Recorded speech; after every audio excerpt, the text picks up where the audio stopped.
tuve un quiebre muy fuerte con mi madre, que me dijo palabras que me hirieron muchísimo y que yo entendí en ese momento como mi mamá ya no me ama más. Creo que el VIH, una de las cosas que me regaló fue justamente el poder reconocerme. ¿Cómo llegas tú a buscar y encontrar este diagnóstico? La única cosa que me mantuvo vivo en esa cama de hospital fue saber que mi familia me estaba sosteniendo nuevamente. Vivir con VIH. Hay historias que merecen ser contadas no solo por su impacto, sino por la necesidad de cambiar narrativas que han sido erróneas por años.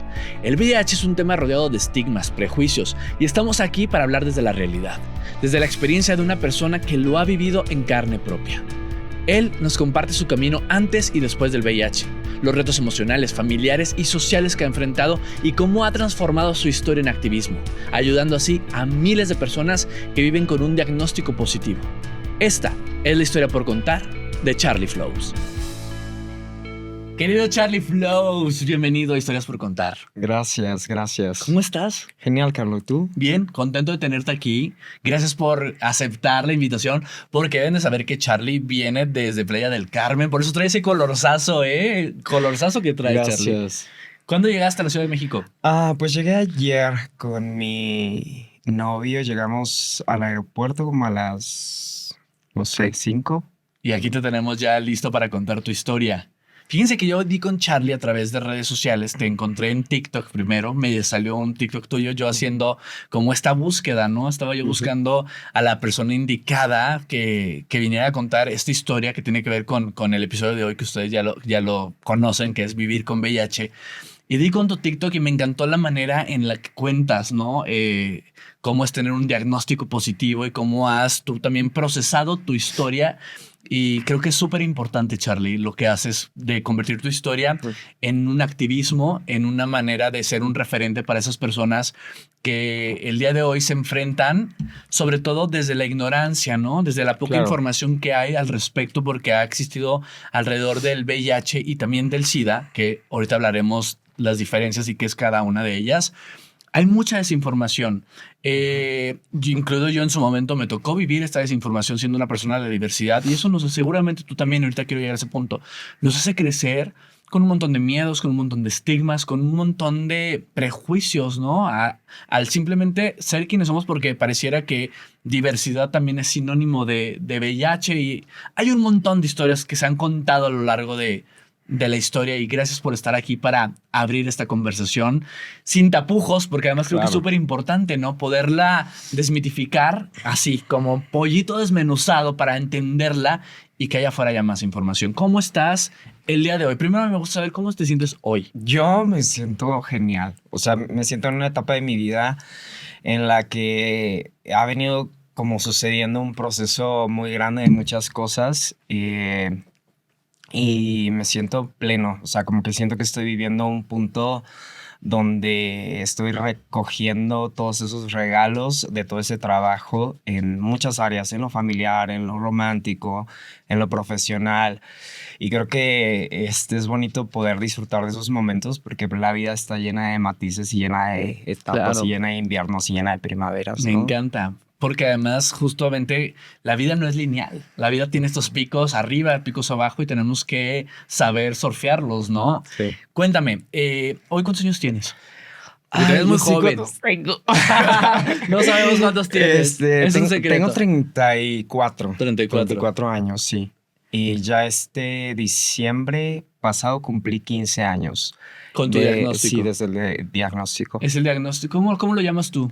Porque diagnóstico positivo de VIH. Sí, o sea, algo, por ejemplo, que veo que está muy como... ¿En tendencia? Pues más que en tendencia, como implementado, como que ya está dicho, es como que soy VIH positivo, como que es algo que yo dejé hace mucho tiempo, como que muy al principio, cuando me dieron el diagnóstico, lo llegué a usar, pero hoy como que digo, como que soy... Siento que es una etiqueta muy como grande, que no me hace sentido, entonces Exacto. Más bien es como que pues tengo ese diagnóstico, vivo con ese diagnóstico y listo, ¿no? Como hay muchos diagnósticos con los que las personas viven, ¿no? Claro. A ti te tocó tener este diagnóstico positivo. Sí. Justamente por eso lo digo así, una persona que vive con un diagnóstico positivo, porque Sí. decir soy VIH positivo me suena que es una etiqueta Sí. que es... A mí me Ajá. suena muy raro. O sea, Ajá, como que porque lo como que dices te y, o sea, definiría y te cerraría todo lo que eres, ¿no? claro, sí dijo como, no, pues yo no soy eso. O sea, vivo con eso, Claro. pero no soy eso. Es una parte de ti. Claro. Vámonos al origen, querido Charlie. Ujú. ¿Dónde naces?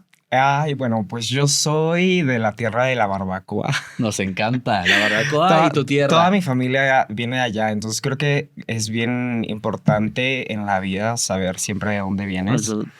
Y bueno, pues yo vengo de ahí, de Tulancingo Hidalgo, y de hecho en algún momento tuve un restaurante de barbacoa. Hoy soy vegetariano, bueno, ya La como vida que... te ha llevado a muchos caminos diferentes a los que tú creías. Sí, sí, sí. ¿Y cómo creces? ¿Eres parte de la diversidad? Ujú. ¿Eres una persona, cómo te identificas? Gay. ¿Como Sí, una sí, persona sí. gay? Bueno, hasta ahora. Hasta ahora, porque también todo puede cambiar. Sí, sí. Si algo hemos aprendido Ujú. es que la vida fluye, ¿no? Claro, sí. Cuéntame cómo es crecer en Hidalgo, Ujú. siendo una persona gay, porque a ver, yo vengo a Monterrey y ya te imaginarás cómo es mi historia, ¿no? También complicada. Ujú. Pero ¿cómo fue tu historia asumiéndote como una persona gay? Pues nunca me pude asumir realmente. Ok. O sea, creo que el VIH, una de las cosas que me regaló fue justamente el poder reconocerme y poder reconocer cada uno de mis sentimientos y de lo que yo vine a construir a este plano y a esta experiencia. Entonces, pues sí, o sea, ya es un poquito complicado. Yo crecí en una casa muy religiosa, estudié en un instituto católico también, entonces como que siempre era una parte que negaba de mí porque pues no, me daba mucha vergüenza, me daba mucha culpa, o sea, como Claro, que... como nos hicieron creer. Claro, sí. ¿Y en qué momento comienzas a asumirte, a vivir tu vida? O sea, Ujú. no lo decías, Ujú. pero ¿en qué momento te descubres? Claro, pues yo siento que como todos, ¿no? O sea, en el momento que tú empiezas a tener como interés en, no sé, en En la el sexualidad, amiguito claro. y todo eso, y dices como, ¿qué está pasando? Entonces, sí, fue como más o menos en la secundaria y bueno, ya como a los 16 me di la oportunidad de tener un novio, me vine a estudiar a la Ciudad de México, regreso y bueno, les conté a mis papás, yo como que sentía que ellos eran muy abiertos, sobre todo mi mamá, y pues no fue así, o sea, me topé con pared, fue un proceso muy, muy fuerte para mí. Em, y bueno, ya les conté y sí, fue como que... ¿Hubo una ruptura con ellos? Sí, o sea, sí hubo una ruptura con ellos, conmigo. Realmente yo pasé, o sea, de ser un chico, no sé, muy creativo, extrovertido, a empezar a una bola de nieve de mucha inseguridad, de depresión. O sea, sí fue un antes y un después. El salir del closet con mi familia, como que empezó un deterioro choque, de... sí. Sí, y bueno, yo en ese entonces sentía que mis padres no me querían o como que querían cambiarme. Y simplemente ellos pues tenían mucho miedo. Hoy me doy cuenta después de todo mi proceso y de haber sanado, que pues bueno, quizás ellos también estaban tan aterrados como yo y que pues lo único que querían era lo mejor para mí, ¿no? Haciendo lo mejor que podían con lo que Ujú. sabían, ¿no? Porque Exacto. al final, aunque no justificamos, son otros tiempos y hay conciencia de eso también y uno recibe las historias desde donde son. ¿Qué sabías del VIH antes de tu diagnóstico? O sea, Sí. real, ¿qué sabías? ¿Cuándo escuchaste? ¿Cuándo recuerdas haber escuchado por primera vez acerca de? Cuéntame un poquito porque Claro. me parece muy importante ese contexto. Pues fíjate que me río porque como que mi mamá particularmente siempre nos dio como mucha educación sexual. O sea, Ujú. independientemente de lo que nos daban en la escuela y en la secundaria, sí, ella nos explicaba muchas cosas en casa. Entonces como que yo siempre fui de tener muy claro como no, hay que cuidarse, etcétera, ¿no? Eh, y recuerdo que incluso una vez estando en la secundaria, una maestra que estaba hablando sobre el tema, le dije, no, pues pongan a todos los de VIH en una isla y lancen una Tú. bomba, sí, y ya pues para que no hagan daño a nadie, ¿no? Y Es chistoso cómo la vida de pronto te pone en esas situaciones en las que ves para atrás y después con más entendimiento, con más herramientas, con más información, dices, wow, qué equivocado estaba, ¿no? O sea, no era como yo pensaba. Pero porque no sabías mucho realmente. Eh, O si sabías y tú pienso, mismo fuiste pienso, parte que del estigma. pienso que todo este estigma social y toda esta construcción de información, incluso que a veces te dan en las escuelas, es Confusa. como que te lleva a pensar de una manera en la que las cosas son de un modo en las que toda la responsabilidad la tiene la persona que se infecta de VIH. Cuando hay muchos otros factores emocionales, sociales, familiares, o sea, muchas cosas que están alrededor de todo esto, ¿no? Entonces, pues sí tenía algo de información, la verdad. O sea, tú sí conocías un poco ya acerca de lo que era el VIH, pero entonces, específicamente, ¿para ti qué era? Porque si tú en su momento hiciste un comentario para eso, Claro. ¿cómo lo percibías tú? Yo percibía el VIH en ese momento de mi vida como el resultado de una persona que no se cuidó. O sea, Ok. como que no le importó, que no... O sea, como, pues sí, como descuidada. ¿Promiscua? ¿O con qué más lo relacionabas sexualmente hablando? Pues principalmente como descuidada. Descuidada. Descuidada. O sea, como que siempre fui como que un niño así como que bien apegado a la escuela, muy perfeccionista. Entonces sí era muy tendencioso yo al juicio. O sea, todo el tiempo era estar poniendo juicios sobre las personas a mi alrededor. Ok, en general. Sí, creo que incluso en ese entonces como que era un poquito como yo, como elevadito, ¿no? Y sentía como que todo lo que yo hacía estaba bien. Claro. Como que yo tenía buenas notas, como que hacía las cosas bien y siempre quería llevar lo mejor a casa, ¿no? Entonces, como que era una idea confusa de decir, bueno, como que yo estoy bien y esto es estar mal, entonces, pues yo no voy a estar ahí. Claro. ¿No? Esto que me cuentas, ¿cómo a qué edad fue cuando hiciste este comentario en la escuela? Ay, creo que estaba como en primero o secundaria o algo así. O sea, en la pubertad un poco, ¿no? Sí, es un poco la Sí, etapa o sea, de la como que, pubertad. no sé, crees que eres el dueño de todo, que te las sabes todas y que todo lo que te han enseñado es la verdad, ¿no? Incluso el hecho de ser heterosexual. Claro. Es como, o sea, yo me obligaba a tener novias, o sea, muchas cosas que siento que más que ir hacia adentro en una conciencia de las cosas, era como que simplemente, Sí, seguir era lo que me habían dicho y tener que estar sobre la raya y tener la estrellita en la frente y ya, ¿no? cumplir con lo que el mundo quería que fuéramos, ¿no? O sea, lo que la sociedad dictaba. Y mi familia, sobre todo, o sea, como que sí, de chico tenía esta visión tan grande como Cumplir sus enorgullecer a expectativas. mis padres, sí. Claro. ¿A qué edad comenzaste tu vida sexual? ¿A qué edad empezaste a descubrirla?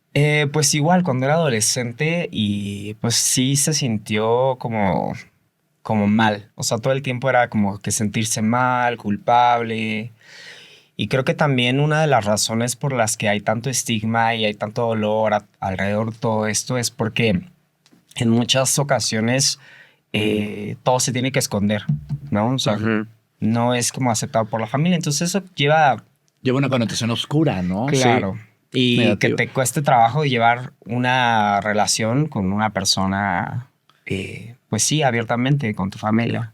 Y ahorita que tú hablas que sí tenías información acerca del VIH, perdón que sea tan insistente en cosas, pero es la única manera de entender tu historia completa, ¿no? O sea, y contarla a la gente para saber la importancia de la información, ¿no? En el desarrollo de los seres humanos. Tú teniendo esta información que decías que tenías, también el estigma que tú mismo y el juicio que tú habías creado de el VIH es sinónimo a personas que no se cuidan y son descuidadas. Cuando tú comienzas a descubrir tu sexualidad, ¿qué tan cuidadoso eras? ¿O cómo la vivías en ese aspecto? Porque, por ejemplo, en mi caso, yo me acuerdo que también bajo esta heteronorma, yo tenía mucho miedo, pero más que de una infección o de algo así, era de una enfermedad de transmisión sexual, era miedo a embarazar a mis novias. Entonces, yo no me relacionaba sexualmente por ese miedo, ¿sabes? Porque era lo que yo veía a mi alrededor, porque el VIH... En mi casa nunca se habló. Yo nunca yo fui en un colegio religioso, jamás tocaron el tema. O sea, yo solo era, la gente no tiene relaciones porque se van a embarazar antes de tiempo y te da hasta que te cases. Claro. ¿Cómo eras tú con tu información al respecto? Pues yo con mis novias nunca tuve sexo. Entonces, pues nunca tuve miedo de embarazar a nadie. Ya. honestamente te lo digo. Pero sí, no sé si realmente era miedo o más bien era como respeto, como que siento que tenía tan cuadradas mis ideas Ajá. que decía, esto tiene que ser así.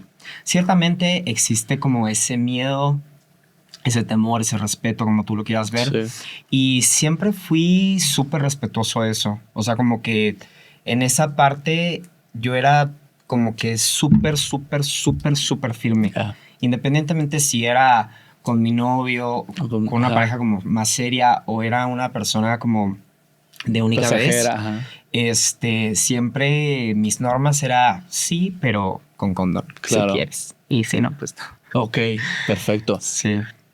¿Cómo, antes de tu diagnóstico, tuviste algún acercamiento con el VIH? ¿Alguna familiar, algún amigo, alguna persona cercana? ¿Tuviste un encuentro? No, no realmente. Como que siento que tenían, no sé, como que lo popular, ¿no? Que de pronto dices, ay, pues sí, Freddie Mercury se murió Claro. de SIDA. O de pronto creo que mi mamá en algún momento de la vida me dijo, como ve esta película. Como que siento que la vida de VIH o la vida gay en el cine, en la información popular, antes se veía de un modo como muy trágico, como todo era una tragedia. Claro. Y realmente si veo un poco mi vida así, sí lo era. Ya.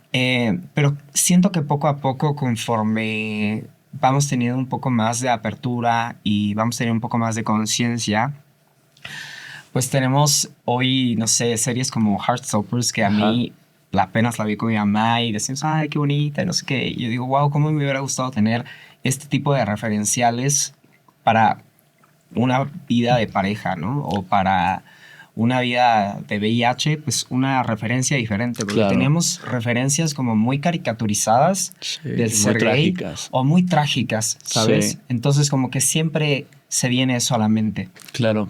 Para ti el VIH, antes de todo esto que tú vives, ¿era también un diagnóstico era un sinónimo de muerte? Sí, sí, yo siento que sí. O sea, como que el hecho de decir la palabra SIDA significa muerte. Incluso hoy que hago contenido,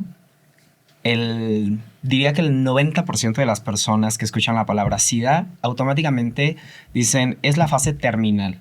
Y hoy en día no es la fase terminal, es una fase avanzada de la infección, pero no es una fase terminal. O sea, No. hay muchas personas Y tú eres hoy el día, vivo ejemplo de eso. claro, que ahora salen de llegaremos etapa a de ese SIDA, punto. ¿no? Entonces, creo que sí. Pero la sí era lo que tú información- también crees, o sea, también era tu relación, ¿no? Porque eso era lo que creíamos, Sí, ¿no? sí, sí, definitivo. O sea, sí, yo decía, bueno, ya SIDA, Es una igual. muerte. Claro, ¿para ti era lo mismo VIH y SIDA? ¿O sí sabía la diferencia? No, sí entendía la diferencia. O sea, sí entendía la Porque diferencia. allá afuera mucha gente no sigue sin saberla. Claro. ¿Cuál es la diferencia entre VIH y SIDA? Pues VIH es únicamente la infección por el virus de inmunodeficiencia, ¿ok? Que incluso es muy común que la gente diga, ay, te contagiaste, decía, el SIDA no se contagia y el VIH tampoco. O sea, el VIH se transmite y hay varias formas de transmitir VIH. Entonces, pues ese sería uno. Y el SIDA viene siendo ya la enfermedad, como el deterioro por parte del virus. De la infección. De la infección. Ok. Claro. Y todas las personas que tienen VIH, ¿tienen SIDA? ¿O es como va junto con pegado? El 100% de las personas que tienen SIDA van a tener VIH, ¿ok? Porque es el resultado del De la deterioro de la infección y el avance de la infección. Pero hay muchísimas personas que pues viven con VIH y no necesariamente van a estar en una la etapa de SIDA. De SIDA. ¿Sabes qué significa la palabra SIDA? O sea, ¿tiene un significado? Pues ¿Es el síndrome de inmunodeficiencia humana adquirida. Correcto, exacto. Sí, porque lo adquieres. Exacto. Ok, vamos a tu experiencia. O sea, ya pusimos un poquito de contexto de esto, pero ¿a qué edad recibes tú el diagnóstico? Solamente quiero saber el tiempo. ¿A qué edad recibiste el diagnóstico? A los 19. A los 19 años. ¿Cómo llegas tú a buscar y encontrar este diagnóstico? ¿Cómo fue tu historia? No, yo no busqué el diagnóstico, o sea, simplemente el diagnóstico se dio porque, pues bueno, yo me estaba muriendo, llevaba mucho tiempo como... Ajá, eso, pero quiero saber por cómo se descubre. O sea, ¿te empezaste a Claro. sentir mal? ¿Tuviste Sí, algún sí, síntoma? sí. Porque también el tema de los síntomas, que ahorita quiero ahondar un poco en ese tema, es muy grande. O sea, Sí, es muy grande y creo que una de las preguntas más recurrentes en redes sociales que me hacen es, oye, pero es que tengo tales síntomas, entonces quizás tengo VIH. A ver, la única manera de saber si tienes VIH o no es con una prueba claro. de laboratorio. Es la única, porque realmente puedes tener o no tener ningún síntoma por un mes o por un año o por 10 años. O sea, el tener síntomas no es necesariamente un indicativo de que sí tuviste una infección por VIH. Ok, porque además todos los síntomas pueden ser síntomas de VIH como pueden ser de muchas otras, porque yo lo viví, o sea, yo en este despertar también que yo tuve sexual y de encontrar mi paso por la diversidad, o sea, yo viví con muchos temas, temores, desinformación y todo lo que buscabas pareciera que era un diagnóstico. No busquen en Google, es lo peor que pueden hacer. Pero quiero saber, cuando tú llegas a tener este diagnóstico, ¿cómo empieza tu historia? O sea, ¿qué fue lo primero que dijiste? Tengo que ver, algo está pasando. Algo que sí se me hace súper interesante es que con muchas de las personas que he platicado y creo que también de manera personal, hay como un sexto sentido. O sea, como algo interno, como algo interno que te dice como algo no está bien. O sea, como que algo acaba de cambiar. ¿Esto viene, esta intuición viene de haber tenido una relación de riesgo o regularmente viene también acompañada se despierta de a veces o sea, más bien casi siempre de una relación o de una situación de riesgo y otras tantas también como de... Algo más de estrés. O sea, hay gente que en verdad, hay mucha gente que casi como que, oye, y es que me cortó y entonces puse el dedo, como que entran en un estado emocional. Pero sí, regularmente es así. O sea, algún suceso que hay alguna exposición de riesgo y entonces hay como... Entonces, ¿esta intuición tuya comenzó después de una exposición de riesgo que empezaste Sí, o sea, yo tuve dos situaciones de exposición de riesgo. Una o sea, como una antes y una después.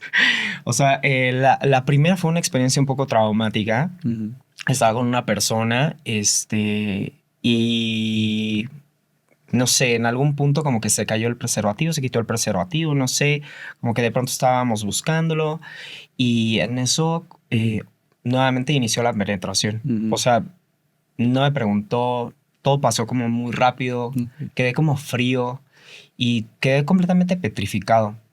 Y hoy entiendo muchas cosas que de pronto la gente no comprende al 100% y que dice como, ¿cómo no te podías mover o cómo no podías hablar? Y dices como, pues sí, o sea, son cosas que pasan, ¿no? Exacto. Y recuerdo que regresé a casa súper estresado, así de que... porque aparte me había salido a escondidas, mis papás no sabían nada de mí, entonces como que yo no lo podía hablar, aparte yo era menor de edad, entonces ¿cómo te haces de herramientas clínicas? ¿Cómo te haces de confianza? O sea, es una cosa horrible. Y ahí voy a pararte porque esto tiene mucho que ver justo y por eso la importancia de abrazar a las infancias de la diversidad desde chicos. De verdad, asumir que hay una persona en nuestra familia que es o gay o lesbiana o no binaria o trans, porque esto ocultismo del que hablas, de que me salí sin permiso, todo fue como oscuro, como... Es porque no tenemos a una red que te acompaña, que te permite ser quien eres y explorar tu sexualidad también con libertad y con acompañamiento. Entonces, tu experiencia ese día que estás diciendo fue traumática por el simple hecho de ser quien eres y no tener contención nunca. Claro, y hoy que observo todo hacia atrás, digo, wow, cómo me hubiera gustado, no sé, tener a alguien que me pudiera acompañar en ese proceso, que me pudiera explicar un poco más lo que significa una relación sexual a nivel emocional, como, no sé, como otro tipo de experiencia, ¿sabes? Y por lo único que recuerdo es que regresé a mi baño, me puse perfume, o sea, que era como que yo pensé alcohol para esterilizar. Claro.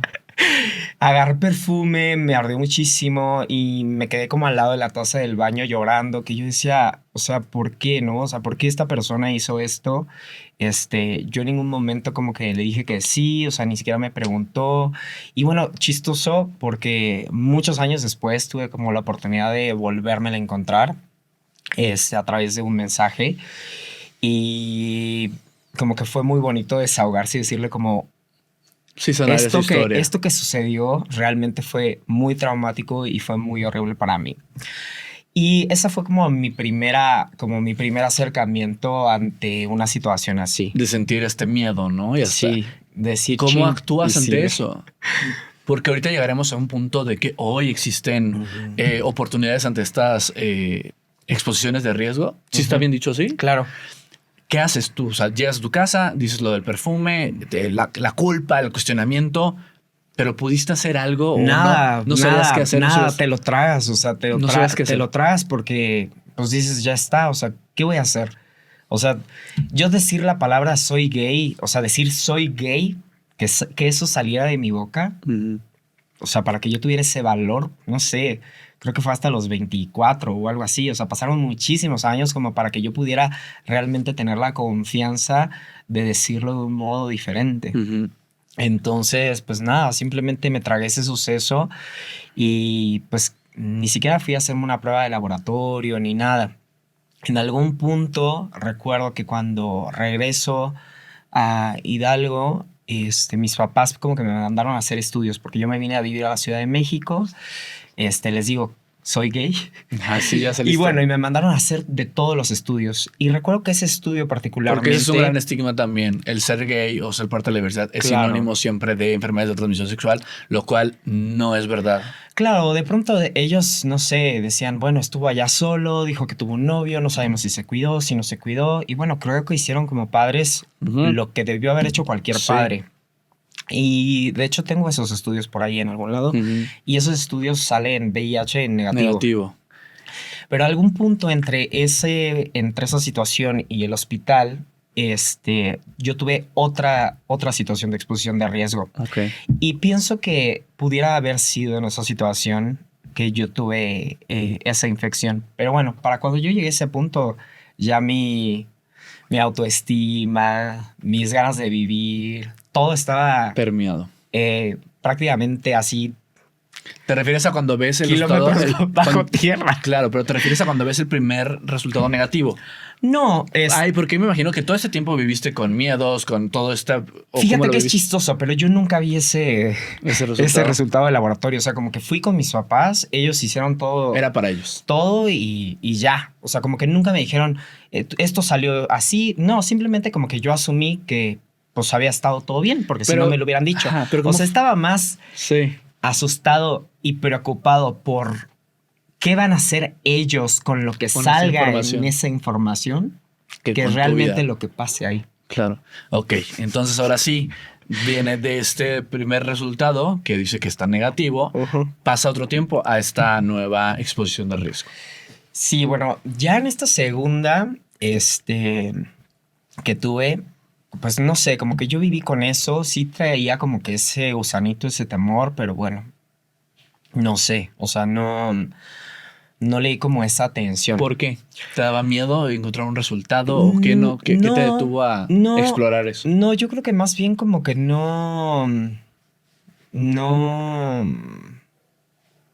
pues no sé, realmente no lo sé, o sea, porque si me pongo a pensar no era como que miedo a un resultado.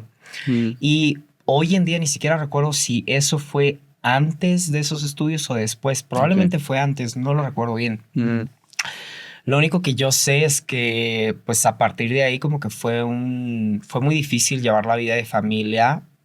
Como que sí, todo estaba muy fracturado. Todo estaba muy fracturado. Me llevaban que con el psicólogo, que con las madres, que no sé qué. O sea, todo el tiempo era ver cómo le quitamos a Charlie lo gay. Claro.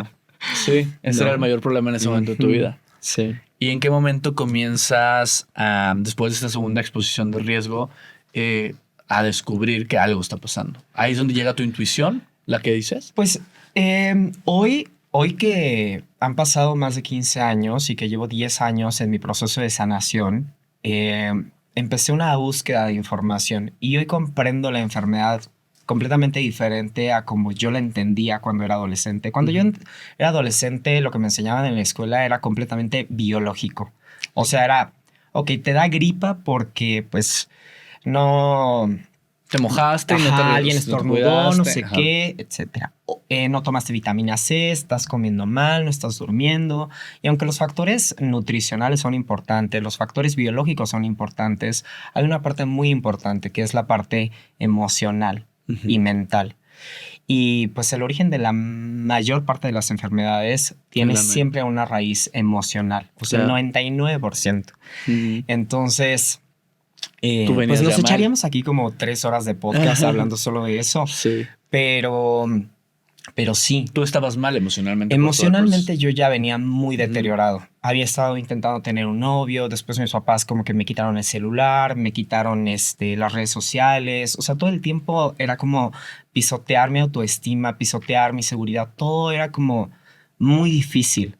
Y pues lo único que yo trataba de medio destacar era como la escuela, mi trabajo. Pero personalmente yo cada vez me iba hundiendo más, hundiendo más. Entonces todo el tiempo era infecciones en la garganta, fiebres. Hoy sé que las infecciones en la garganta es como, ok, un bloqueo energético, no estoy hablando. No sé, me da fiebre, ok, tengo enojo guardado, resentido. O sea, hoy antes, si, no sé, hoy, si vivo cualquier situación en este cuerpo de enfermedad, antes que pensar en necesito una aspirina, necesito X cosa, primero voy, ok, me apoyo de lo nutricional, sí puedo ir al médico, que es súper importante, pero atiendo sí o sí lo emocional, inmediato. Y es increíble cómo puedes sanar a una velocidad diferente cuando entiendes eso. Entonces, pues yo ya venía deteriorándome muchísimo. Había estado con psicólogo, había hecho un plan con mi psicóloga, había hecho un ahorro para huir de casa y no ver a mi familia nunca más y estudiar la carrera de arquitectura en Guadalajara. Ya tenía vista la universidad. Mi mamá encuentra el dinero, mi papá me lo pide prestado para unas cosas. El chiste es que no puedo huir de casa. Estoy como imposibilitado.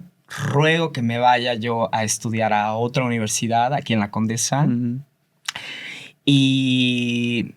Y pues nada, o sea, tuve un quiebre muy fuerte con mi madre, que me dijo palabras que me hirieron muchísimo y que yo entendí en ese momento como mi mamá ya no me ama más. Y cuando eso pasó, como que algo dentro de mí se quebró completamente y empezó una serie de decisiones autodestructivas. Empezar a no comer, comía muy mal, me desvelaba mucho, aparte de la escuela era muchísima presión. Entonces, todo este deterioro emocional que ya venía acumulándose y gestándose, pues simplemente llevó a la decisión de encontrar una respuesta en acabar con mi vida. O sea, después de analizarlo y comprenderlo, había estado como una semana pasándola muy mal, fiebres, infección en la garganta, mal. O sea, como yo sosteniéndome de un hilo de la escuela, de mis pasiones, que es la arquitectura, la creatividad. Pero sin una red de apoyo. Como que trataba de encontrarla en mis pasiones. Trataba de más o menos, pero cuando tuve esa plática con mi madre, dije, ya está, o sea, no, yo no puedo reafirmarme como una persona gay, no tengo el valor de hacerlo, ya no encuentro otra salida. Entonces siento que de manera inconsciente mi única salida posible era la muerte. Así que un día platicando con un chico, quedó de verme, pasar por mí. Yo recuerdo que esa semana había estado muy mal. O sea, había tenido fiebre, había estado muy mal. O sea, mi sistema inmune ya estaba... comprometido, sí. Ya estaba así como que de pechito. Colapsando. Como que la ciudad completamente destruida y nada más lo que hacía falta era abrir la puerta para que entrara todo, ¿no? Entonces, pasó por mí en un carro así... espectacular. Espectacular. El chico así espectacular. Pero lo que sí recuerdo es que ese chico particularmente ese día estaba destruido también. Mm. Como que nada es casualidad y hoy en día pues no le tengo como rencor ni nada, ni a él, ni a absolutamente nadie que viva cualquier batalla. Pero me hizo un comentario de que como que sus papás estaban divorciando. Solo recuerdo sentir en él mucha tristeza. Llegamos a su departamento, súper bonito también. Llegamos a su habitación y me dijo, ok, sí, va a suceder todo, pero sin condón. Y le dije, no, o sea, sin condón no. Y como que volvió a insistir como 2 o 3 veces, pero como que dentro de mí hubo algo que dijo, ya está, o sea, ya está. Si, si es tiempo de morir, pues, o tiempo de pasar por este proceso, pues ni modo. Como que me rendí. Fue un acto en el que definitivamente me rendí, como que le dije que sí y accedí porque estaba tan carente de amor y había pasado tantos procesos donde fui un niño tan amado y en cuanto yo les digo a mis padres soy gay, pasé de ser un niño tan amado a ser un niño donde yo llegaba y la casa se descomponía, no sé, mi madre como que cambiaba la cara, mi papá también, o sea, todos estaban felices y en cuanto Carlos llegaba, Se acababa. todo se descomponía y la gente no entendía por qué. Era como, ¿qué pasa, no? Como que la gente no entendía, mi familia no entendía, mis amigos no entendían, nadie sabía. Claro. Y pues, no sé, como que dije, me rindo, ya, no hay más. Y inmediatamente después de eso, algunos días después, como que la fiebre siguió, todo colapsó y llegó un punto donde ni siquiera me podía levantar. O sea, no podía levantar un brazo, todo era vómito, diarrea, vómito, diarrea, vómito, diarrea, deshidratación. Estaba viviendo en un cuartito ahí de estudiantes en la Condesa y le llamaron a mis papás, le dijeron, yo lo veo muy mal, vengan por él. Fueron por mí, mi cuñado me sacó así como un bultito. Y pues bueno, ahí inicié un proceso de hospitalización, me llevaron a Hidalgo, allá no me podían atender, realmente estaba completamente comprometido. Pero en ese momento ya sabían el diagnóstico o estaban buscando. Mi familia ya lo sabía, o sea, como que a mí me ingresaron en el hospital. Y ahí en el sale el hospital resultado. hicieron todo el protocolo. A mí no me dijeron absolutamente nada porque yo con trabajos podía abrir los ojos. Claro. Y y ya en ese proceso mi mamá estuvo buscando opciones porque pensaban que el seguro de la escuela cubría, luego el seguro de la escuela no cubría. Y mi mamá, como siempre, se puso como a tocar puertas entre mi tía, que es médico, y bueno, y vamos a ver, y vamos a tocar aquí. Y mi mamá movió cielo, mar y tierra Qué para fuerte. meterme al hospital de nutrición. Pero qué fuerte porque acabas de decirnos que vienes de un proceso súper doloroso, Sí. de un rompimiento con tu familia, y esta historia vuelve a poner a tus padres Sí. cerca de ti y hacerse cargo, ¿no? O sea, la única cosa que me mantuvo vivo en esa cama de hospital fue saber que mi familia me estaba sosteniendo nuevamente. O sea, como que yo digo, o sea, a pesar de todo están aquí. Y siento que ese ha sido el asunto con mi familia, ¿no? Con mis padres que, o sea, siempre han estado ahí. A su estilo cada uno, ¿no? Mi madre, la verdad es que es una mujer muy apasionada y donde no hay una puerta, ella la construye. Entonces, mi madre ha sido como mucho más persistente en algunas cosas y mi padre, a su modo, también ha sido un gran compañero. Pero bueno, el tenerlos ahí en el hospital, creo que fue lo que hizo no rendirme. Y hoy sé que a pesar de que los médicos decían no pasa la noche, a pesar de que cuando llegué, pues todo mi cuerpo venía colapsando. ¿Por qué? ¿Pero por qué? O sea, porque dices, son días, ¿no? De este encuentro en el que dices yo me rendí. ¿Qué pasó que te pusiste tan mal? O sea, ¿qué sucede? Pues eso, o sea, Pero ya tenías lo de mi madre. O sea, siento que... O sea, pero tú entras con un diagnóstico de... O sea, Es que quiero entender bien Claro, el proceso o sea, como del clínicamente. hospital. Clínicamente, o sea, ¿qué fue lo que te tenía tan mal? O sea, ¿ya era VIH o era SIDA o qué estaba pasando? Sí, yo cuando entro al hospital entro en etapa de SIDA Ok, o sea, y con el diagnóstico de VIH. O sea, ambas. ok, pero entonces ya el SIDA o sea, ya había pasado de la infección a un proceso de SIDA. Claro. Ok, entonces Claro. eso lleva tiempo o no es siempre igual o cómo. Pues clínicamente había varios especialistas ahí que fueron a ver mi caso y como que decían, bueno, es una infección aguda, o sea, es reciente. Bueno, pero sí es reciente porque Porque tiene avanzó. tanta carga viral, que tiene muchas copias en sangre. Entonces, ¿por qué tiene tan deteriorado el sistema? Porque yo entré con unos conteos de CD4 muy bajito. Pausa. Muy ¿Qué bajito. es un CD4? ¿Qué es una carga viral?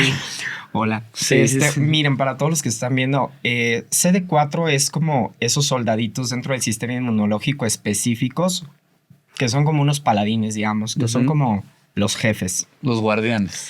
Entonces tiene uno como que a todo el ejército, que es todo el sistema inmunológico, y tiene como esos generales que son los CD4. Ok. Y los CD4 se encargan como de defender al sistema inmunológico de una forma muy particular. Entonces, cada uno de nosotros tenemos X cantidad de CD4s, ¿no? Ujú. Listos para cualquier batalla. 1000, 2000, etc. Y una persona que llega a etapa de SIDA está por debajo de los 200 en CD4. O sea, tiene muy pocos soldados, por así decirlo. Muy poquitos. Y eso es a causa de la infección de VIH. Claro, claro. O sea, el VIH deteriora esos CD4. Claro, el VIH lo que hace es empezar a deteriorar el sistema inmunológico en general y por consecuencia también a los CD4. Ok. Entonces los CD4 empiezan a bajar, como que el ejército se empieza a hacer más chiquito, más chiquito, más chiquito, más chiquito. ¿Y qué pasa? Entonces entras en una etapa de SIDA donde cualquier enfermedad oportunista es que toma la oportunidad de que no hay defensas, Ya entonces sea una... ataca. ¿Qué sería una enfermedad oportunista? Y la mayor parte de las personas que tienen VIH, pues no sé, en mi caso tenía un cuadro de gastroenteritis. Ok. Hay personas que tienen neumonía, Ujú. hay personas que tienen, no sé, que caen en coma, que tienen alguna infección en el cerebro. O sea, hay muchas zonas donde Se ataca. el VIH puede hacer estragos y donde a causa de SIDA, pues puedes tener una enfermedad que sí acabe con tu vida. Ok. Entonces la carga viral es la copia de la infección. Ujú. Ok. La carga viral es qué tantos soldaditos malos de VIH Ok. tienes en tu sangre. Ok. Y entonces tú en ese momento ya estabas Yo en ese momento tenía una carga viral altísima. Por eso es que los médicos decían, bueno, entonces ¿es una infección aguda o ya lleva tiempo? Y como que no lograban ponerse de acuerdo. Yo lo que siento, no es una opinión médica, Ajá. lo que siento Tu es que intuición. venía ya deteriorándome muchísimo. O sea, como que mi cuerpo estaba completamente deteriorado. Y simplemente cuando llega el VIH llega a un mundo en ruinas, porque Ya. es como yo me encontraba, o sea, siento que el cuerpo simplemente es una extensión del alma y claro. de lo de adentro. Es un resultado. Entonces, pues yo ya estaba en ruinas, entonces lo único que hizo el VIH fue llegar A a habitar. ocupar el espacio y ¿Quién te listo. da la noticia de que eres Me positivo? la da un doctor. De hecho, yo estuve en terapia intensiva. Ahí fueron a verme mis hermanas. A mi hermana la llamaron de la escuela y le dijeron, no, pues te tienes que salir, te tienes que ir como acá a despedir de tu hermano. En realidad, como que yo nunca sentí como que ese desaire de que me voy a morir. Cuando te dan yo la nunca lo noticia. sentí. Ujú. O sea, quizás mis padres sí, quizás mis hermanas sí, no lo sé, pero yo particularmente nunca lo sentí. A mis hermanos nunca les dijeron que fue por VIH, yo se los dije 10 años después, Ok. 5 años después, no sé. Pero Te da el doctor esta noticia y te lo da solo, estás solo en la habitación. ¿En sí, dónde estás? estaba yo y creo que estaba mi mamá y mi papá por algún lado, o de lo que sí estoy seguro es que mi mamá estaba en la habitación. Y es que quiero entender ese proceso porque justamente a lo mejor hay muchas personas que tienen miedo a hacerse un estudio, Ujú. hacerse un examen por un resultado. Quiero saber cómo vives tú ese proceso en el momento en que te dan literal el diagnóstico. ¿Qué pasa? Pues ¿Cómo- para mí cómo lo fue acomodas? súper vergonzoso. Para Te mí dio fue vergüenza. muy vergonzoso. Cuando me dieron la noticia, yo sentí como que un balde de agua fría que me recorría todo el cuerpo como una impresión grandísima, como un dolor muy profundo, como un terror impresionante. ¿Qué te daba vergüenza, Charlie? No sé, como que yo sentía que le había fallado a mis padres. Como que desde chico gran parte de mis decisiones se basaban en complacer a mis padres y en cumplir sus expectativas. Y era muy duro conmigo mismo, me exigía muchísimo. Entonces, no sé, como que era fallar a esa educación, ¿no? De mi mamá, como usa condones, que... Además de ese pensamiento que pues te imperó, ¿no? ¿Qué llegan a ti estos estigmas de lo que habías escuchado de voy a estar solo toda mi vida, ¿no? O sea, todo lo que se dice de los prejuicios alrededor de H. Llegaron esos pensamientos de ¿y ahora qué voy a hacer? ¿Una pareja? ¿Qué pasaba? Porque me imagino que es un momento... Ay, es chistoso que lo digas porque ahorita que decías lo de la pareja, porque se me vino a la mente recuerdo que cuando me dan el diagnóstico y todo, un día en cama en el hospital, mi mamá se acerca y me dice, hijo, yo creo que este es el momento que como que Dios te está poniendo para que tú elijas a una buena mujer y como que vayas hacia otra vida. Nuevamente. ¿Y sabes qué es lo peor? Que yo lo compré eso. Claro. Que dije, claro, o sea, sí, o sea, yo no sé, Dios no me quiere o Dios como que quiere que vaya por otro lado. Y todavía me tardé un poco en como que agarrar la onda y decir, no, o sea, a ver, esto es para que vayas para otro lado y para que dejes de hacerte daño a ti mismo. Infringirte alguien que no eres. Claro. Sí, entonces me lo dijo el médico, me cayó el balde de agua fría y y le dije, me quiero ir.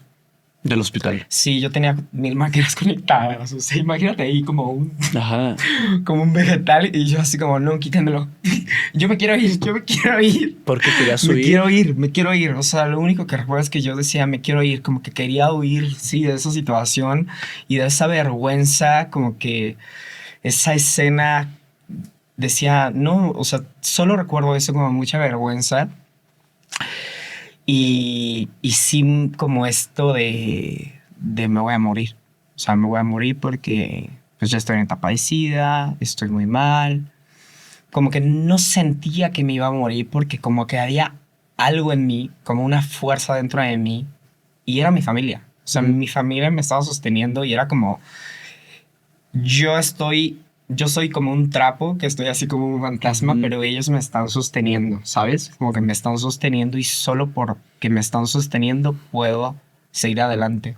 O sea, así como en tu historia, tu familia en algún momento te llevó a esta oscuridad, aquí tu familia comenzaba a ser tu luz en uno de los momentos cumbres de tu vida, ¿no? O sea, donde renaces, porque al final... Llegaremos a ese punto, pero sé que tu historia renace también a partir de este diagnóstico. Pero quiero entender, la familia en este momento que juega un papel tan importante y que dices, me sostuvieron. ¿Llegan ellos, hablan del tema o no se habla del tema? No. ¿Hay juicio? ¿Hay señalamientos? No se habla del tema. O sea, de hecho... O sea, te acompañan, pero... De hecho, o sea, también como para cuidar mi privacidad, porque siempre fui muy activo dentro de mi familia y dentro de mis familiares. Entonces, el 100% de mis familiares se enteraron. Carlos está mal, está en el hospital, pero no que es un hongo, que no sé qué. Y bueno, cuando salgo del hospital, en el proceso de estar en el hospital, dicen, no, que le van a hacer un raspado de médula, quizás es leucemia, quizás no sé qué. Porque pues todavía no sabían qué iba a derivar todo el proceso de enfermedad, o sea, o qué enfermedades yo tenía en ese momento. Entonces les dijeron como tiene un hongo en los pulmones, que de hecho sí me dieron tratamiento previo, o sea, como mucho tiempo para cuidar los pulmones. Y lo que le dijeron a mi familia fue eso, como tuvo un hongo en los pulmones y pues Carlos tuvo un hongo en los pulmones, casi se muere. Qué milagro, qué padre, que ya, ay, qué bueno, ya lo vimos. Salí hecho un palillo. Quiero recalcar aquí que entonces el SIDA, por lo que estoy entendiendo, no es una enfermedad como tal, sino es como un estatus, ¿no? Como un momento que permite la entrada a las enfermedades que tú dices. Pues sí es una enfermedad. Sí es una enfermedad. Sí es una enfermedad. Okay, pero que se ve afectada por otras. Pero esa enfermedad da oportunidad para que exista y se desarrollen un montón de enfermedades.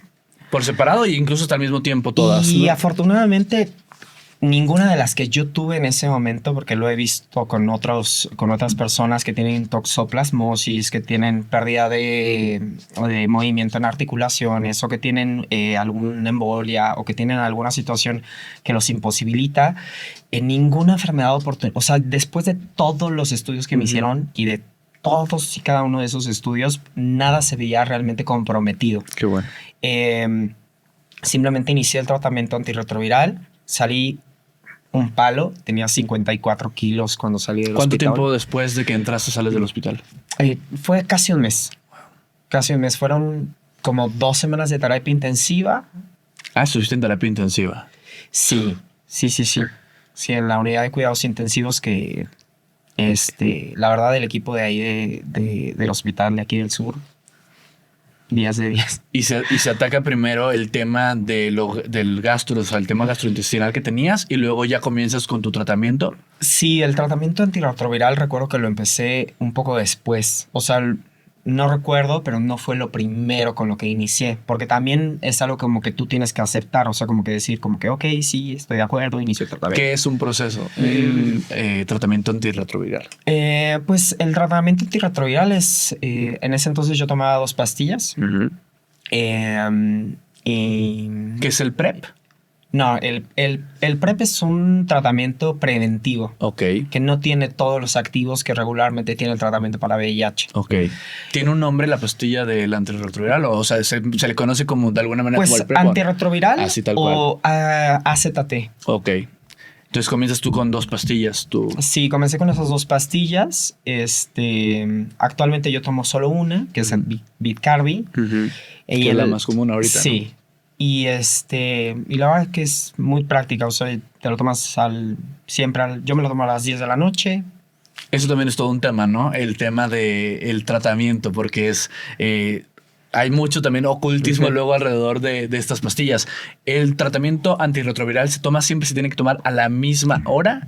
Claro, lo ideal y no lo puedes suspender, ¿no? ¿O cómo funciona?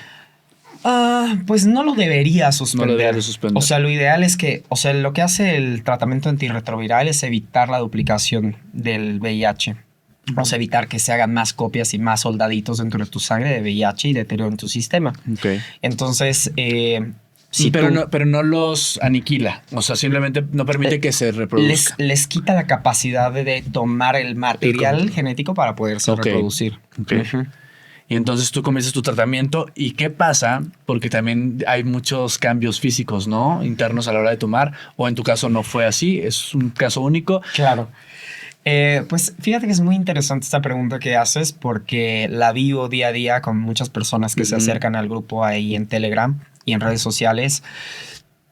Y me dicen, Charlie, empecé a sentirme muy mal o empecé a subir de peso o tengo tal y tal cuestión negativa a partir del tratamiento, de tomar el tratamiento. Y yo personalmente también la experimenté. O sea, cuando empecé con el tratamiento, viví muchos procesos físicos también. Que sudaba.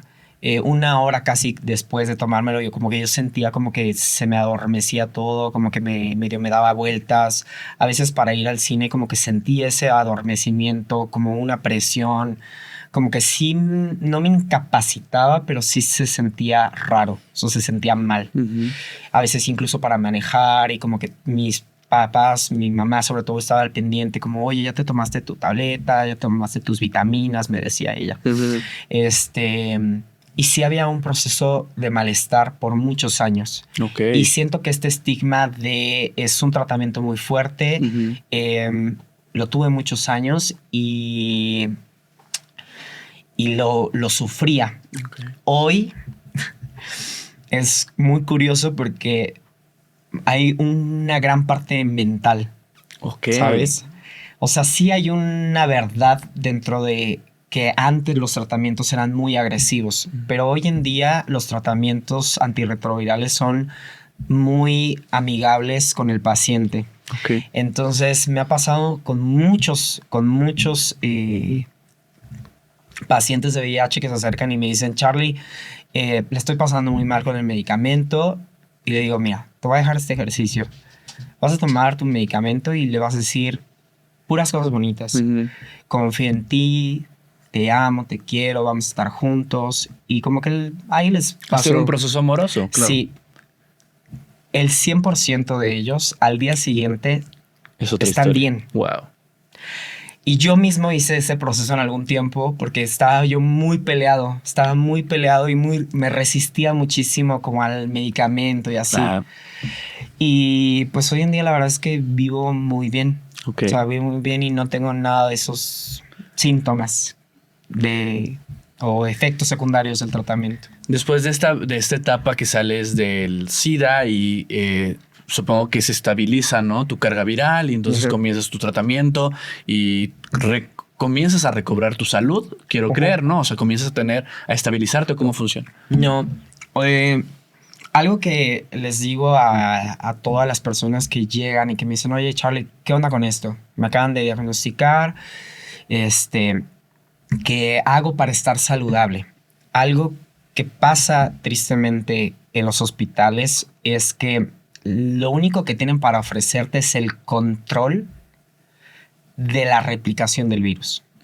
No pueden ofrecerte salud.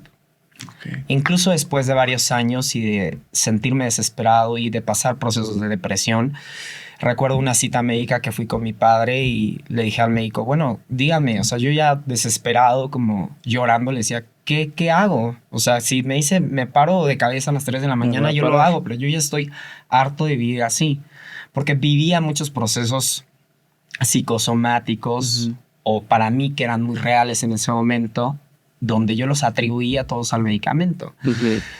Me dijeron, no puedes hacer ejercicio, deje de hacer ejercicio. O sea, cambié mucho mi estilo de vida. Y yo no era muy consciente de eso en ese entonces. Entonces, lo que sucedió fue simplemente que empecé a deteriorar mi salud. O sea, yo era una persona controlada, pero enferma. Okay. O sea, por 4 años yo fui una persona controlada, pero enferma. Siempre delgado, siempre con problemas digestivos. Y era, pues es que el medicamento es muy fuerte. Claro, tienes que tomar omeprazol. Y tomaba omeprazol. No, pues es que está muy delgado. Pues bueno, pues es por el VIH. Que tome Prosure. Ajá, claro. Y mi papá me compraba las latitas. Y 2 latitas y me compraba toda la caja y yo la conseguía así, ¿no? Y sí me ayudaba. Pero no se sostenían con el... Claro, porque en realidad lo que estaba mal era yo. Claro. Entonces, ahora les digo, mira, el tratamiento es una parte de estar saludable, pero el bienestar es algo integral. O sea, si vas a empezar un proceso de sanación, empieza con tu proceso médico, empieza con tu proceso clínico, pero empieza también con tu proceso emocional. Atiende todas estas cuestiones que sean importantes para llevar una vida de bienestar. Hacer ejercicio, cambiar tu nutrición. Yo tenía 10 años que soy vegetariano. O sea, poner realmente una intención en diseñar tu bienestar. Vida, pero claro. Cuando yo fui con el médico, me dijo, después de que yo le dije, ¿qué hago? Él me dijo, Carlos, tú ya perdiste la salud. Lo único que vamos a hacer es controlarte para que tú no mueras. Y fue algo muy fuerte y muy frustrante, como que recuerdo días de estar llorando y decir, pues sí, o sea, como que yo ya lo perdí. O sea, yo no tengo la capacidad y como que yo me veía en mi mente a través de los años como una persona delgada, gris. Sí, sobreviviendo, ¿no? Claro. Al día a día. Y realmente era así, o sea, era más un sobrevivir y ver todos los días de mierda a realmente vivir una vida extraordinaria, ¿sabes? Hasta que un día me harté. Y tuviste esta conciencia. Y dije, no, o sea, yo ya estoy harto de esto y me inscribí al gimnasio y una cosa llevó a la otra. Y fue como una bola de nieve. Un año después creo que estaba ya convirtiéndome en coach de bienestar. Llenándote de vida. Después dejé la carrera de arquitectura, después cerré mi restaurante y empecé a tomar una serie de decisiones que fueron en cadena hasta el resultado de la vida que hoy tengo. Que es una vida saludable. Y de bienestar. Claro. O sea, de sentirte integral. bien. Claro. Sí. ¿Cómo, antes de llegar a este punto, porque ya nos queda poco tiempo y todavía hay miles de preguntas que te quiero hacer porque siento que este episodio va a ser de mucha ayuda para muchas personas. ¿En qué momento te enfrentas a hablarlo por primera vez públicamente? Porque eso también me imagino que es un paso, pero o sea, enorme. Claro, me da risa porque hay muchas cosas que para mí son un poco peculiares. Pero yo empiezo a hablar sobre VIH después de mi divorcio. ¿Estuviste casado? Sí. ¡Árale! Esa no me la sabía. Sí. Bueno, entonces voy a irme un poquito más para atrás porque me gustó esto y creo que es una parte súper importante. El estigma de la soledad de las personas que viven con VIH. Ajá. ¿En qué momento tú te comienzas a relacionar y a superar, dar este paso? Porque también hay mucho prejuicio alrededor de Claro. cómo es la vida en pareja o después de un diagnóstico. Pues yo siempre me daba mucho miedo hablar de esto con alguien que acaba de conocer. O sea, salir, tener una cita era muy difícil para mí. Después del VIH yo sentía que era una basura y que era una mierda. Entonces lo que hacía era tener relaciones a ese nivel de conciencia. Entonces uno simplemente vive y crea su realidad y cree y vive el amor que siente merecer. Y como yo no merecía nada porque yo tenía VIH y ya por eso no valía y yo era una porquería, pues entonces llevaba una relación así. Y tuve un chico, de hecho, un novio por algún tiempo que incluso me preguntaba, oye, ¿tú tienes VIH? Yo no. Porque decía cosas ofensivas, se burlaba, etcétera. Y yo hoy regreso hacia atrás y digo, ¿cómo yo estaba con esta persona? Esto. Claro. Pero pues que tú no tenías valía para ti en ese momento. Claro, yo era como, bueno, pues ya me acepta, me quiere, pues bueno. Después salí con otro chico donde por fin yo me abrí y bueno, como pues él me acepta porque yo tengo VIH, entonces pues todo lo demás no importa. Claro, él te hacía el favor. Y él en verdad que fue una de las fue la peor relación, la más horrible que yo pude haber tenido. Ahora sí continuamos con esta parte donde empiezas a hablar de... Sí, del VIH, que empezó a hablar del VIH. Pues por respeto justamente a mi esposo en ese entonces, pues como que yo no hablaba del tema y creo que tampoco estaba listo. Entonces fue un camino, un proceso y en cuanto nos divorciamos, como que me sentí con la libertad de poder hacerlo porque dije, bueno, pues ya ahorita no pongo como en mal a nadie o qué tal si lo agreden o qué tal si le preguntan, como que no, justamente como esta parte, ¿no? De exponer la vida personal en pareja. Claro. Entonces, cuando me divorcio, como que me dije, bueno, pues ahora puedo hablar del tema. Y una Navidad recuerdo que hice un video porque algo dentro de mí decía, tú estabas tan mal antes y puede haber muchos chicos allá afuera que estén pasándola mal y que no vean salida. Entonces, pues habla un poquito del tema. Entonces hice un video navideño y lo subí a Facebook. Y yo temblaba así, temblaba todo. Para mí fue muy difícil hacer ese video. Sí, fue salir de otro tipo de closet. Claro.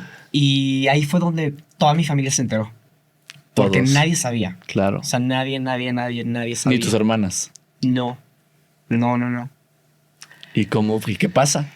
¿Cómo, o sea, hay acercamiento, hay contención? Sí, bueno, por parte, tuve algunos familiares que desde mucho antes que salí del closet, etcétera, como que sí me dieron la espalda y fue muy interesante observar cómo lo que yo pensaba de la gente que no me iba a apoyar porque eran muy machistas, muy cuadrados, etcétera, recibí muchísimo apoyo.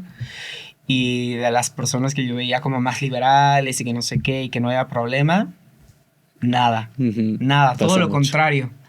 Entonces, pero pues nada, creo que para ese entonces ya había mi familia, yo caminado, yo ya me había impuesto, había construido un camino. Sí, tu valor, ¿no? Junto con mi familia. Entonces, pues tuve una vida de familia, conocían a mi pareja, como que ya había pasado todo eso. Hoy la verdad es que vivo una muy buena relación con mi familia.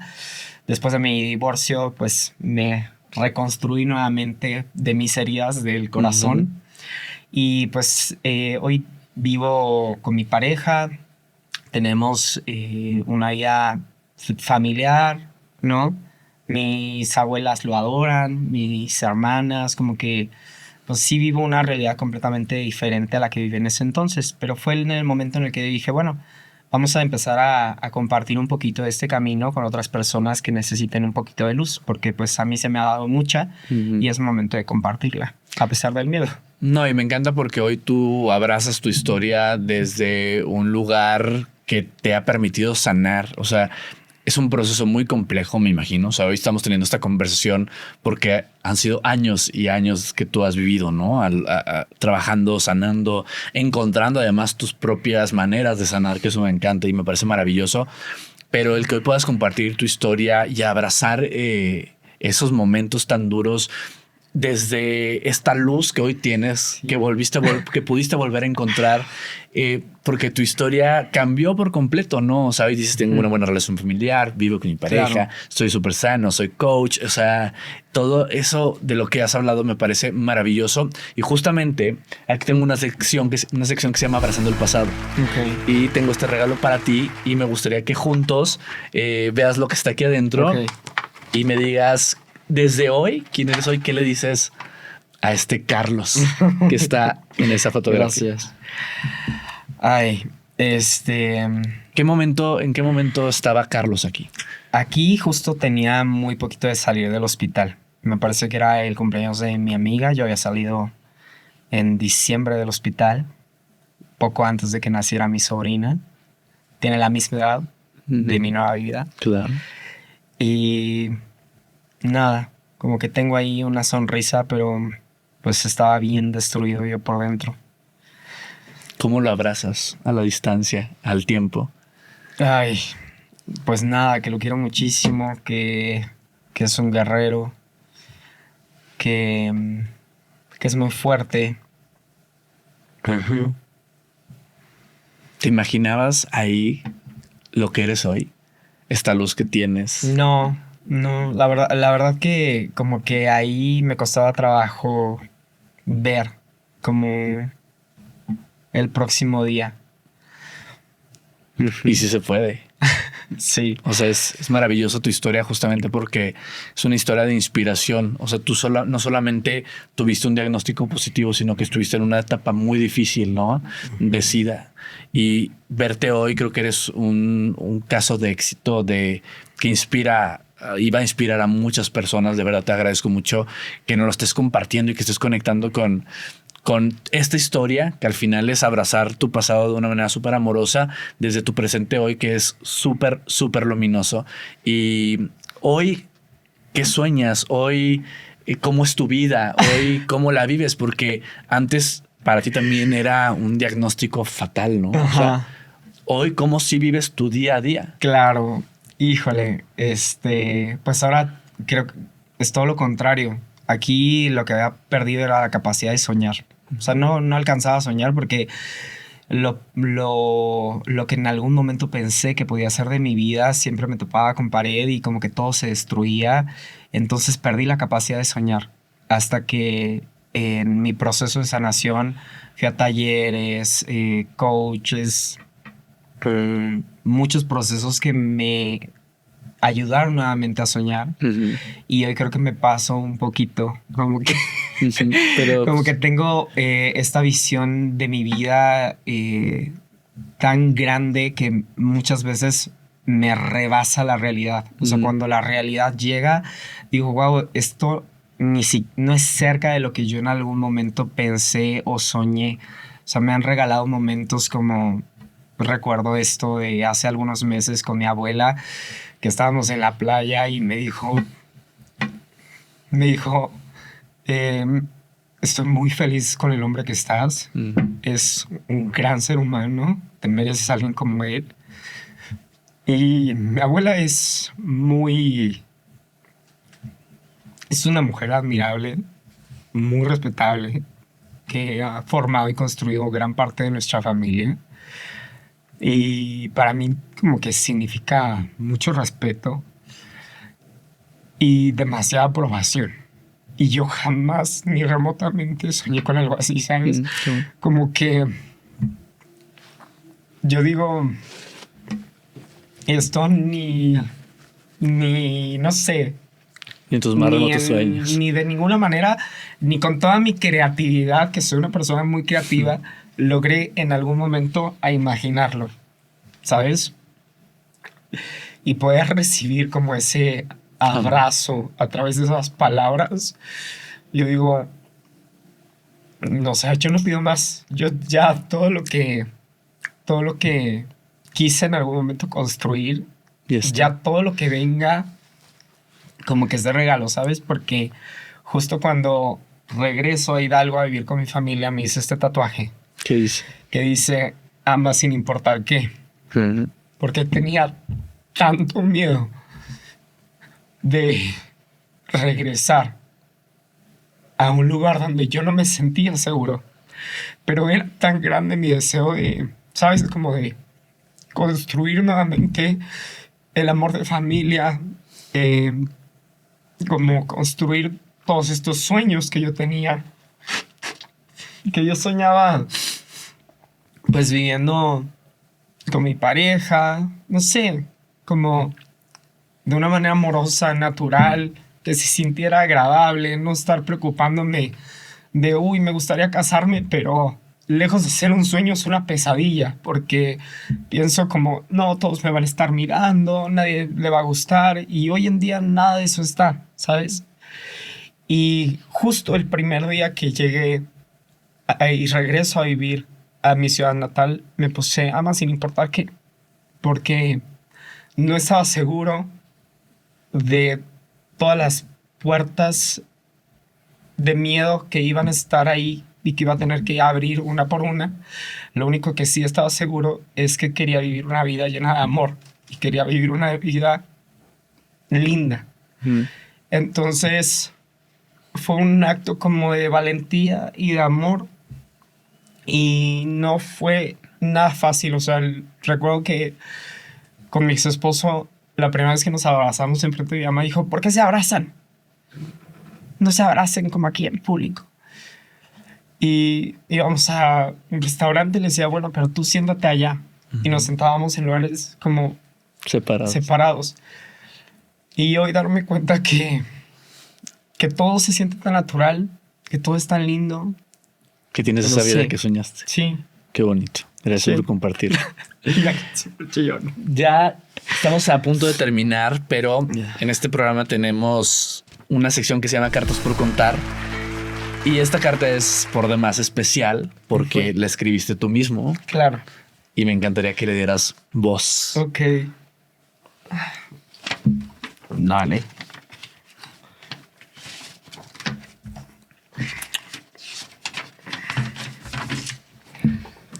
Venga. Que no me fallen los lentes de contacto.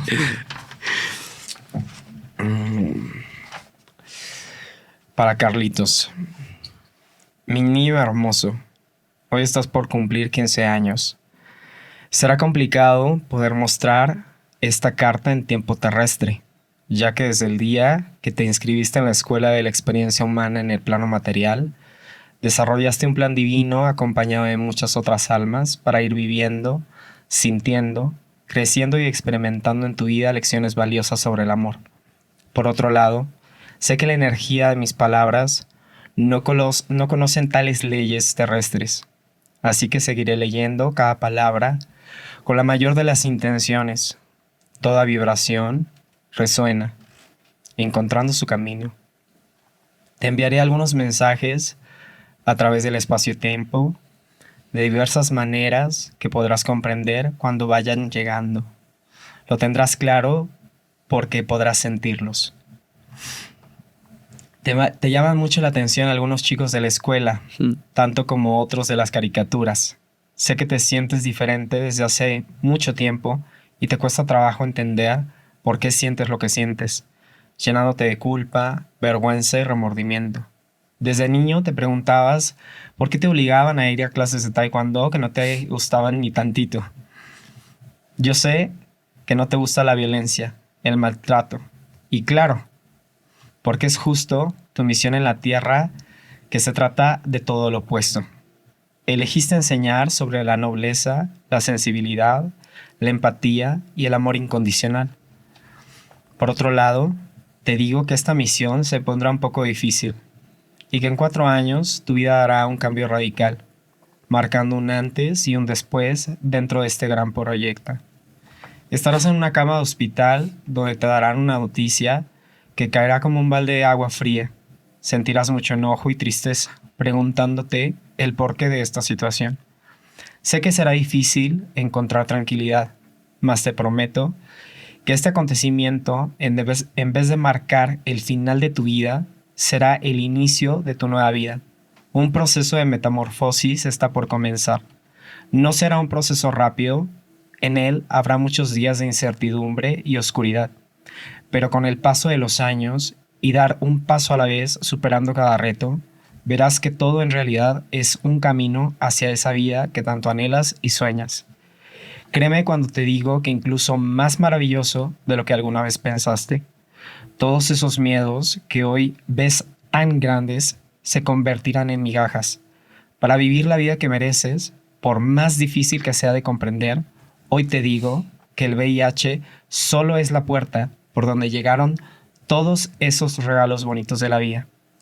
Por último, y no menos importante, te doy las gracias por ser valiente. Y a pesar de todo lo difícil que ha sido este camino con tu familia y amigos, te aplaudo el tomarte de la mano de toda la gente que te ama y te aporta luz en tu camino. Nunca dejes de nutrirte de todo lo que da color a tu vida, incluso en los momentos más grises. Con amor, Charlie. Y recuerda, ama sin importar qué. Qué bonito. Conecto mucho con tu carta porque yo también fui ese niño que estaba en el taekwondo, en el karate, en el motocross, todo para tratar de ocultar su verdadera identidad, y creo que es la historia de muchas personas que vivimos en la diversidad. Te agradezco de verdad, Charlie, profundamente el que estés aquí, que compartes tu historia de manera además tan precisa, tan oportuna y tan educativa hasta cierto punto. O sea, creo que nos has ayudado a entender mucho cómo es un proceso de un diagnóstico con este, y me encantaría que en este momento le hablaras directo a esas personas que están enfrentándose a ese momento que te cambió la vida, ¿no? Tanto para bien como en su momento te hizo sentir lo peor que has sentido. ¿Qué les dirías a todos ellos? O ellas. Claro, pues les diría que sean pacientes, que absolutamente ningún instante ni ninguna situación que vivan en la vida, ya sea el VIH o cualquier otra, determine su realidad. Pueden vivir una vida tan valiosa y tan maravillosa como decidan. Al final la vida se trata de contrastes. Y la razón por la que a veces hoy disfruto tanto un baño es porque hubo momentos en el hospital donde no me pude bañar por mí mismo. Y la razón por la que hoy valoro muchas cosas es justamente por esos días donde no tuve eso mismo. Entonces la vida es así, la vida está llena de esos contrastes, y que la mejor forma de honrar y de apreciar la vida es que cuando sean momentos de luz, puedas sonreír, y cuando sean momentos de oscuridad, pues lo mejor que puedes hacer a veces es ponerte una frazada calientita, que a veces es un amigo, a veces es la playa, a veces es algo que te conforta simplemente. Entonces, si hoy no puedes avanzar, si hoy lo único que puedes hacer es esperar, espera. Estamos en un día a día que se siente muy apresurado, que se siente correteado, que quieres todo ya. Y en realidad la sanación es un proceso que lleva su tiempo. A veces 1 año, a veces 10 años, a veces 15 años, a veces toda la vida. Hay situaciones que nos marcan tan fuerte que lleva mucho tiempo poder desmenuzarlas y poder integrarlas. Pero sí les aseguro que una vez que se integran, esa sabiduría que nosotros nos llevamos de esas experiencias nos puede dejar muchísima riqueza y nos puede ayudar a enfocar nuestra atención en lo bonito, porque siempre hay cosas bonitas. Solo que a veces nuestro dolor nos mantiene tan distraídos, y a veces elegimos distractores para poder como anestesiar ese dolor. Pero en realidad podemos empezar a sanar y podemos empezar a sentir y permitirnos sentir ese dolor. Entonces, pues les espera una vida maravillosa si así lo deciden. Solo es cuestión de que den el primer paso. Muchas gracias, Charlie. Gracias. Gracias por haber estado en Historias por Contar, por abrirnos tu historia, por abrirnos tu corazón y te deseamos esta vida que estás viviendo. O sea, no es nada que no tengas ya, afortunadamente, que sigas viviendo con esa luz que irradias desde que llegaste, tu sonrisa. Te deseo lo más bonito porque no solo te lo mereces, sino que has trabajado por ello. Tú lo acabas de decidir. Si deciden vivir esa vida, va a ser maravillosa. Y la vida es una elección todos los días y tú eliges lo que vives hoy. Así que gracias y te deseo puras cosas bonitas. Gracias. ¿Dónde te podemos encontrar? Porque además esto tú lo haces también a través de tus redes sociales. ¿Dónde podemos saber más al respecto? Mira, te voy a ser súper franco. Me pueden encontrar como Charlie Flows, tanto en Instagram como en TikTok. Y tiene como un ratito que justamente cuando empecé con mi novio, Lauti, que es un ser maravilloso, como que sentí que ya había llegado mi momento también de disfrutar. Y pues también a veces crear contenido y todo lleva eso su tiempo. Demanda un poquito. Sí. Entonces dije, este es el año en el que voy a retomar justamente como mis actividades en redes sociales para seguir compartiendo, pero también quiero este espacio para disfrutar de lo que he construido. Entonces me tomé como 1 año y medio sabático. Pero estás de vuelta. Trato de estar activo. Hay un grupo en Telegram al que se pueden unir. Hoy es una comunidad que se apoya y que está ahí. Y me da mucho gusto como que a pesar de que yo no tenga el tiempo que tenía antes, porque pues tengo un negocio con mi novio, doy clases de indoor cycling, ando por aquí por allá en mis proyectos, pues la comunidad se sostiene y entre ellos se resuelven, se apoyan. Creo que lo más importante de sanar es hablar. Y no importa si es con Charlie Flows o es con tu hermana o es con un amigo o con un desconocido, el hacer ese ejercicio, irte abriendo, ir sanando, ir sacando y desmenuzando es súper, súper valioso. Claro. Pues ahí estaremos muy pendientes y nada más antes de despedirnos, quiero de verdad invitarlos a que busquen ayuda. Siempre hay alguien o siempre hay una organización. Está Impulse, con quien yo tengo la fortuna de trabajar muy de cerca también, que dan mucho acompañamiento en todos estos temas. Y también me parece súper importante recalcar, por último, que hay una pastilla, hay una manera después de una exposición de riesgo, ¿no? Hay algo que se puede hacer. ¿Sabes un poco al respecto? Claro, pues hoy no tuvimos mucho tiempo de hablar sobre temas técnicos, pero algo que me ha regalado el crear contenido es justamente estos regalos de información que yo no sabía y que no tenía. Entonces está el PEP, que es un tratamiento post-exposición que tiene que ser en las primeras 72 horas después de la exposición. Llámese violación, llámese... Un encuentro sexual de riesgo. Un encuentro sexual de riesgo o, no sé, jeringas que puedan tener sangre de otra persona. Cualquier situación de exposición de riesgo está este tratamiento, que es post-exposición, es muy efectivo y regularmente te lo pueden dar en una sala de emergencias. Tenemos también el PrEP, que es un tratamiento preventivo para exposición al VIH. En caso de que pues, no estés usando preservativo, pues es una manera de prevenir. No te ayuda para ninguna otra enfermedad de transmisión sexual, pero sí para VIH. Y pues los retrovirales, que son para personas que ya viven con VIH. Y pues mi sugerencia es, si tienes una vida sexual activa, pues hacerte tu chequeo cada 3-4 meses. Y y el uso del condón siempre, claro, ¿no? Ese es el mayor aliado para este tipo de para la vida, o sea, para Sí. cualquier tipo de historias, cuando tienes una vida sexual activa, el uso de preservativos creo que es importantísimo. Gracias. Y recuerden que siempre hay alguien de quien sostenernos, que si te estás sintiendo solo en este momento, con miedo o sin miedo, porque también el miedo nos llega y nos habita, pero siempre hay que saber que hay diferentes caminos que podemos tomar. Él es el ejemplo claro de uno de ellos, de que siempre hay un camino de luz, aunque cueste, y como lo dijo, es un proceso que puede durar quizás toda la vida, pero siempre hay una manera de salir de esa oscuridad que de pronto nos toca vivir, y busquen ayuda. Y aquí estamos siempre. Recuerden que nos vemos la próxima semana. Compartan. Es importantísimo que este tipo de contenidos llegue a más personas, porque nunca sabemos quién lo está necesitando. Nos vemos en el próximo episodio, porque recuerden que aquí tenemos muchas historias por contar. Gracias, Charlie. Gracias.